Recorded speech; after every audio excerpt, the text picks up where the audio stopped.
বিসমিল্লাহির রহমানির রহিম। আসসালামু আলাইকুম। আজকে আমি আপনাদের সাথে শেয়ার করব রমজান স্পেশাল টক দইয়ে লাচ্ছি। খুব খাচ্ছি, আরাম পাচ্ছি।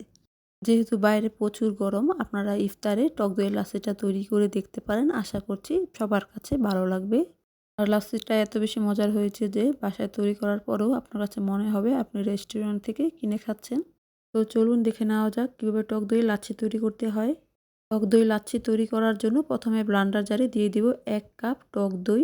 আর এই টক দইটা কিন্তু আমি কিছুদিন আগে আমার চ্যানেলে আপনাদের সাথে শেয়ার করেছি, আপনারা চাইলে সেখান থেকে দেখে নিতে পারেন। এবার এর মধ্যে দিয়ে দিব 2 টেবিল চামচ গুঁড়া দুধ, আর দিয়ে দিব 2 টেবিল চামচ চিনি। এবার এর মধ্যে দিয়ে দিব 2টা কলা। কলাটা দিয়ে দেওয়ার পর এবার এর মধ্যে দিয়ে দিব হাফ কাপের মতো বরফ। বরফটা দিয়ে দেওয়ার পর এবার ব্লেন্ডার জারে ঢাকনাটা লাগিয়ে খুব ভালো করে ব্লেন্ড করে নিব।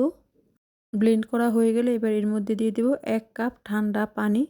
পানিটা দিয়ে দেওয়ার পর আবারও ব্লেন্ডার জারে ঢাকনাটা লাগিয়ে খুব ভালো করে ব্লেন্ড করে নিব। তৈরি হয়ে গেল টক দইয়ের লাচ্ছি। এবার এই লাচ্ছিটাকে আমি সার্ভিং গ্লাসে ঢেলে সার্ভ করে নিব। লাচ্ছিটা খেতে কিন্তু অনেক বেশি মজার। সারাদিন রোজা রাখার পর কলিজা ঠান্ডা করতে চাইলে লাচ্ছিটা অবশ্যই ইফতারে তৈরি করবেন। আশা করছি সবার কাছে ভালো লাগবে।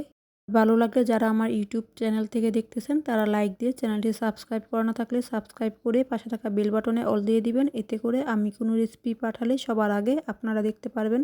আর যারা আমার ফেসবুক পেজ থেকে দেখতেছেন তারা লাইক দিয়ে পেজটি ফলো দিয়ে দিবেন। আজকের মতো এতটুকুই। সবাই ভালো থাকবেন। আল্লাহ হাফেজ।